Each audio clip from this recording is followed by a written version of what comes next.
many of you have interacted with a street girl or a street boy? As you think about that, when you interacted with that street child, what did you feel? A sense of connection or a sense of aloofness? I was in the second category. Well, I felt that the children on the streets were really not worthy of my time. But this changed at a point in time as I progressed in my journey as a mental health professional. I got to interact with a group of street boys, and they helped me to have a totally different view about their lives as boys and girls on the street. Generally, children are vulnerable, and they require responsible adults to support them. Secondly, because they have had the life on the street, and the street has many challenges, and these challenges they have had to endure. And thirdly, because they had challenges in their homes that led them to get out onto the streets. Now, what happens when these children experience this kind of challenges? One, they are exposed to inability to thrive as children. That is really impacted. Then, those of us out here get to view them as lesser beings in many ways. And as a consequence, they have low self-esteem, and their outcomes in life end up being pretty low. The most common form of help that is usually availed to these children is in the form of cash and offers in kind, in the line of basic needs. There is actually so much more that we can support them with to help to empower them and to get them to enjoy life in a better way than they have when they live on the streets. Yeah? Now, I'd like to illustrate my learnings in those three areas with three stories from three different children who have lived their lives on the streets. The first story is of a young boy called Jay. Jay was born to a mother who was a teenager at the time of his birth. Unfortunately for Jay, he got to experience rejection pretty early on. The father chose not to participate in his upbringing, and hence, the mother had to raise him alone. This was not quite comfortable, but what to do? The mother tried the best she could. After a couple of years of raising Jay alone, Jay's mother got to meet a gentleman with whom she decided to continue to live her life as a couple. So Jay now had a stepfather. The mother hoped that life would be better for Jay. But this was not to happen because, unfortunately for him, the stepfather did not embrace him as his child. The stepfather did not have positive things to say about Jay. In fact, he found wrong in almost everything that Jay did, which was quite unfortunate. In his failure to embrace Jay, and even as life continued, they got other children, so Jay had siblings. He discriminated openly against Jay. He would buy things for the other children and not buy for Jay. When Jay would go to school, he'd get some provisions, sometimes he wouldn't get. So life was really tricky. When the mother tried to intervene, she would be told, you know what, go look for the father. I do not want anything to do with this. So at the point that Jay felt this was too much, at the age of 9 years, out he went onto the street, seeking a better life. Enters Sal now. Sal was born in a big family with 6 siblings. And as life would have it, unfortunately for her, the mother became terminally ill. At 6 years, she could only but hope and pray that the mother would get better. And she said prayers. She shared with her friends in school, in Sunday school, and they prayed. But progressively, the situation got worse. So one day, when Sal came from school, she came and found the house was really full with people, and most of them were strangers. So she looked around, tried to see if there was anyone familiar, and she saw an auntie and said, Auntie, who are these? Why are they here? And auntie said, Sal, please, go out and play. So this was not the response that she was expecting. So what did she do? She stepped out, but she didn't go to play. She just sat by the door and decided to listen to the conversation that was going on in the house. As she listened, she heard some of the adults saying, oh, it was really sad. It was really sad that we lost this lady. She was such a good lady. Life is not fair.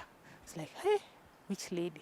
Shortly, a group of new visitors came And they were calling the mother's name, and they were crying, and they were saying life is cruel, that she's dead. And it's at that point that Sal then realized that the mother had actually died. A very sad way to find out. Anyway, what to do? The preparations for the burial were completed. They traveled to the village as is customary in the Kenyan context. They buried the mother and came back to a new life without mom. Now, this new life was really, really tricky. Why? Because what the dad chose to do is to empower the older brother to Sal, the eldest son in the family, to be the one responsible for the daily running of the family, because he would be busy out there working and trying to bring in resources for the family.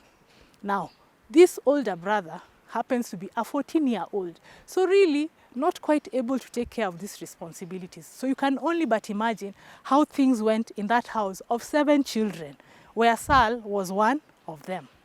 So many are the times when they were not able to get their breakfast in good time, they were not able to get lunch to carry to school, the provisions in school were not provided, the dad was really not very progressive, and I would imagine perhaps he was dealing with issues of grief and loss in his own way. And he assumed that since he was bringing in what he considered to be necessary, the rest was detail. Now this continued, and it got to a point that these siblings were not really relating very well, and Sal figured that she just couldn't deal with that situation, and she looked for a way out, and out into the street she went.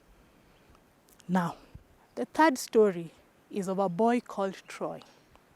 Troy was born into a family that had conflict that was continuous, ongoing. The parents were at each other every other opportunity that they got.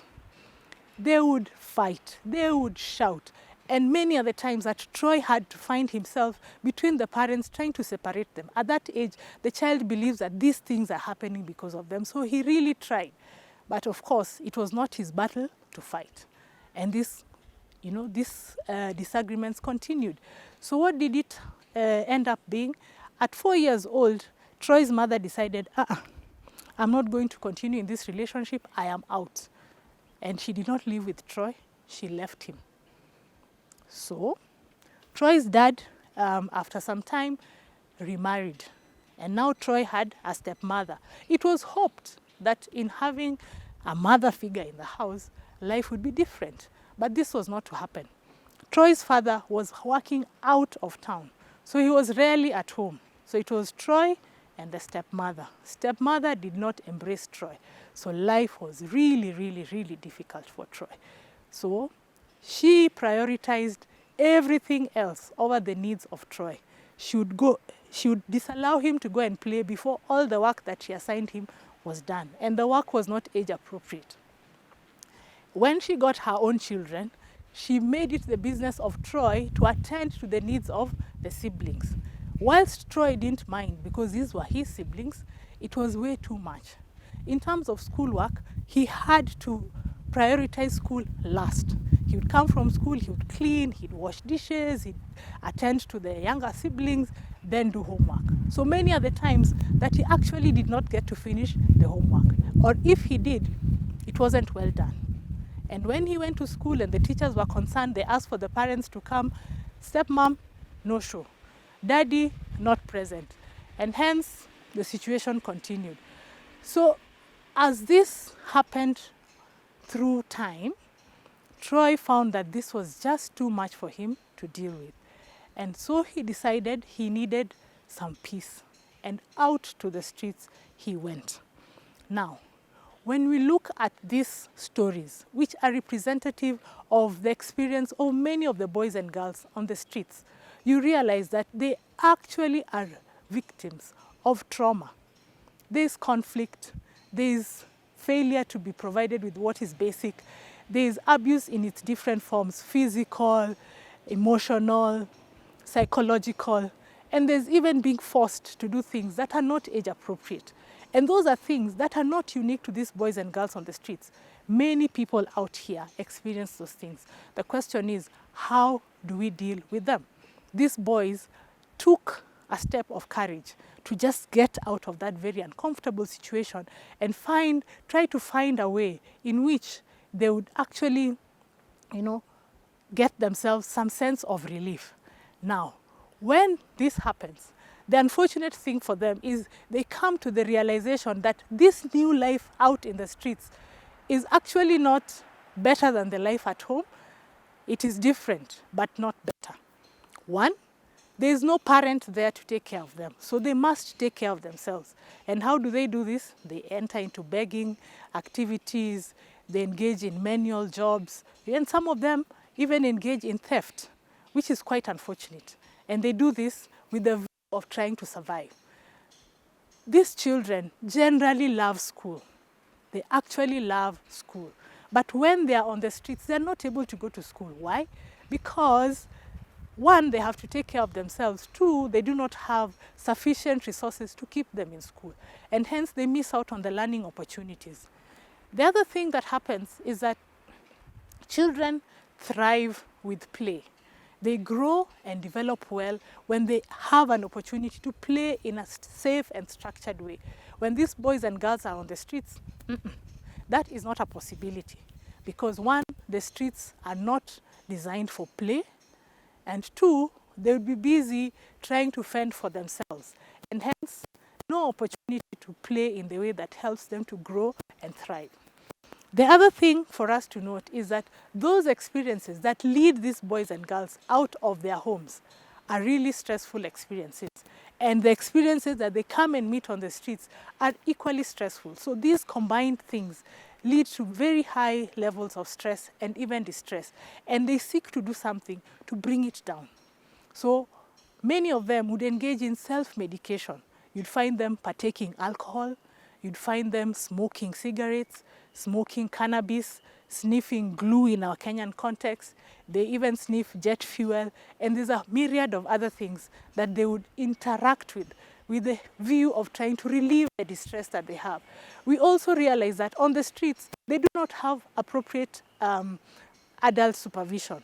So even if it wasn't for the anguish that they're experimenting, there is no adult to guide them away from that kind of engagement. So they find themselves in that situation. The streets are not safe. They're not safe for the fact that they're not designed to be homes. So as they're out there, they're exposed to physical challenges, they're exposed to bullying and abuse by other street children, and even adult perverts. So it's really unfortunate that these boys and girls get to experience those sort of things.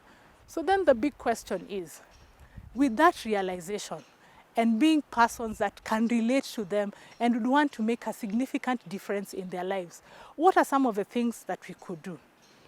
I would like to talk about 3 of those things.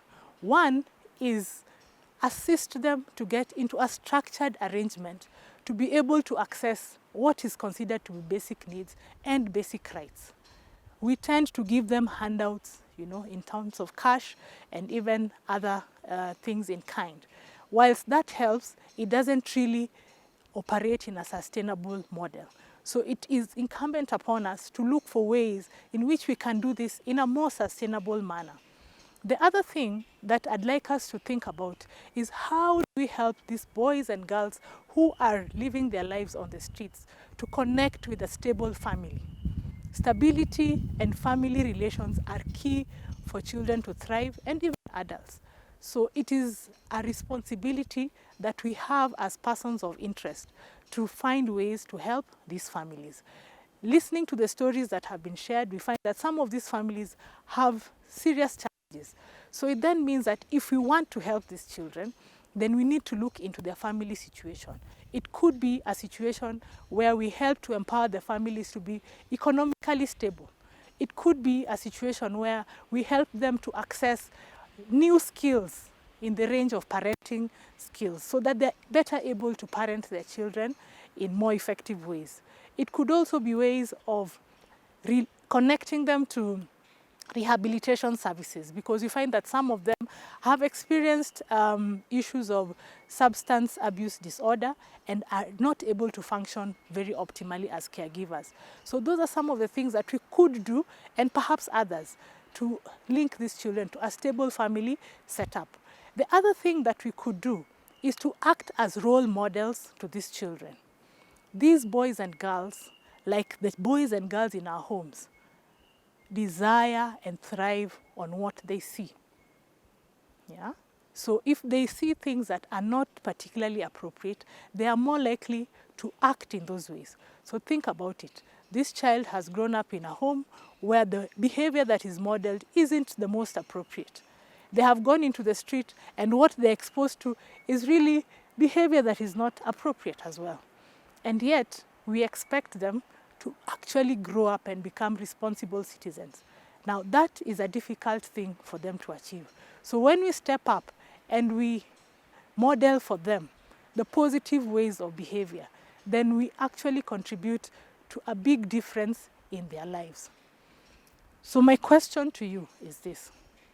As we walk into this new dawn in Africa, are you able to see life through the lenses of the street child? Thank you.